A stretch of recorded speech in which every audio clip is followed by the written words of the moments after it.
Good morning, children. Today we are going to see about control and coordination.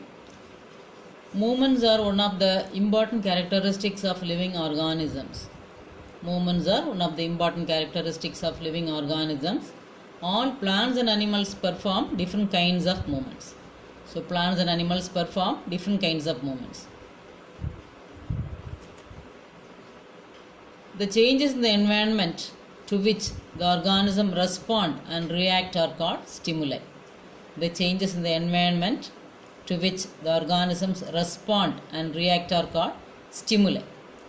Environmental factors like light, heat, cold, touch, taste, smell, sound, water current, force of gravity, all these act as stimuli to induce responses and reactions in living organisms.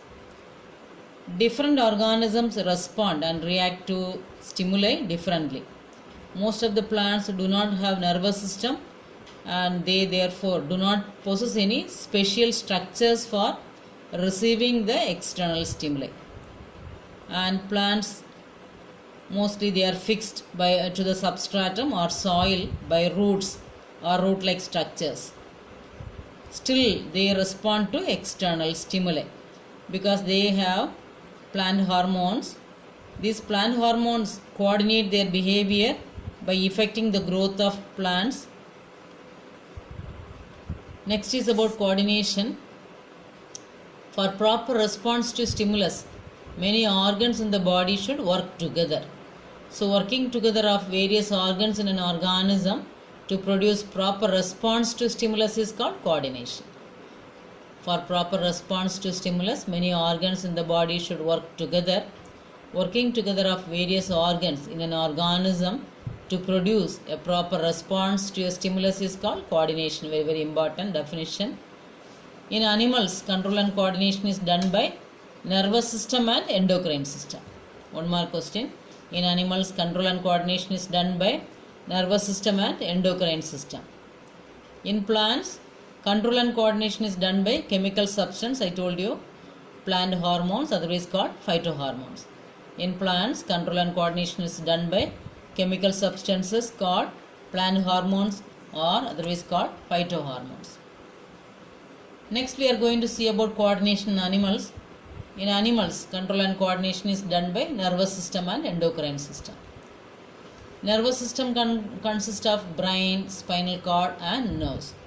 Nervous system consists of brain, spinal cord and nerves. Next is about receptors. These receptors are sense organs which receive the stimuli and pass the message to the brain or spinal cord through the sensory nerves. Receptors are sense organs which receive the stimuli and pass the message to the brain or spinal cord through the sensory nerves. So different type of receptors are there in our body, like photoreceptors in the eyes to detect the light, phonoreceptors in the ears to detect the sound, olfactory receptors in the nose to detect the smell, gustatory receptors in the tongue to detect the taste, and tangoreceptors in the skin to detect the touch. Next is about effectors. These are muscles and glands which respond to information from brain and spinal cord through motor nerves. So two type of nerves, sensory nerves and motor nerves. Now here motor nerves. Muscles and glands which respond to information from brain and spinal cord through motor nerves. Coming to types of nerves, sensory nerves and motor nerves. Sensory nerves which carry information from receptors, otherwise called sense organs, to brain and spinal cord.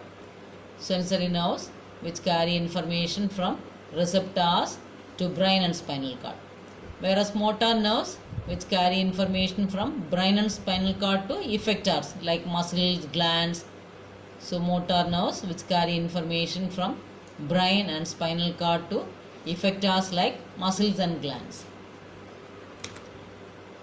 So human nervous system, this includes the brain, spinal cord, nerves which are supplying to various visceral organs and other parts of the body.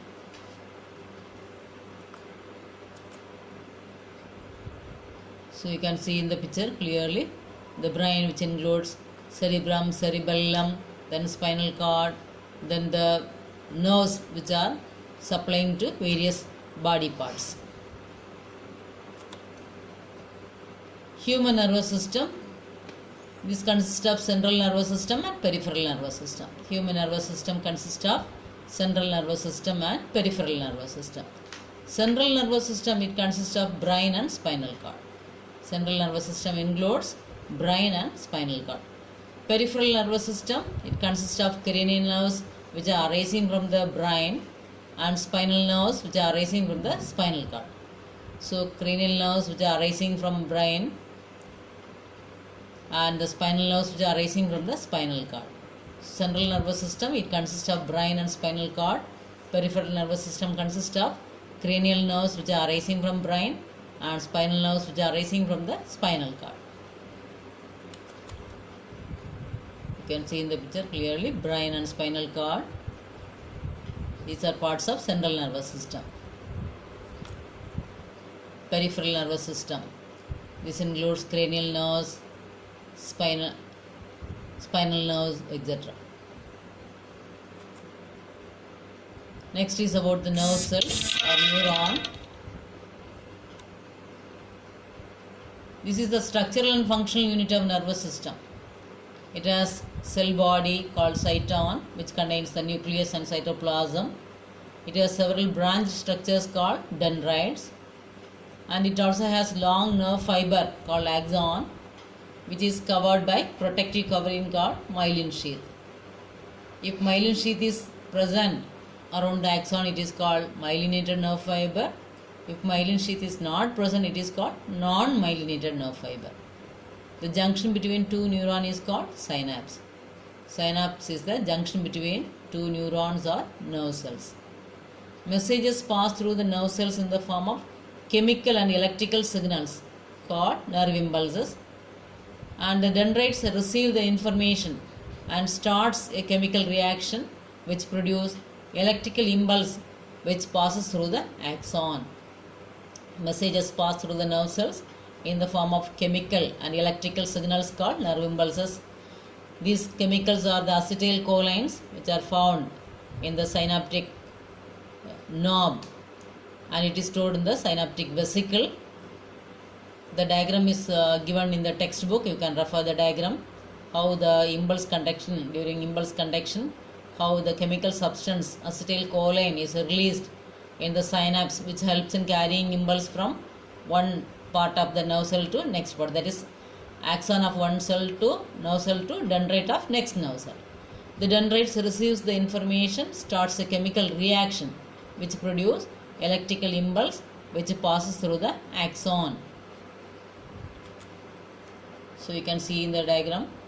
So this nerve cell, it has three parts: axon, dendrite, cell body. Axons are long cytoplasmic processes which are unbranched. These axons are covered with myelin sheath, and it is not fully covered, it is interrupted at certain points, that is called nodes of Ranvier.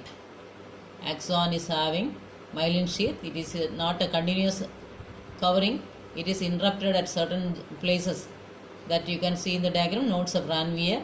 So in this type of nerve cell or neuron, impulse conduction takes place from jumping from one nodes of Ranvier to next nodes of Ranvier, that is called saltatory conduction. So impulse conduction takes place jumping from one nodes of Ranvier to next nodes of Ranvier, that is called saltatory conduction. Axon always carry impulses away from cell body. The main function of axon, carry impulses away from cell body.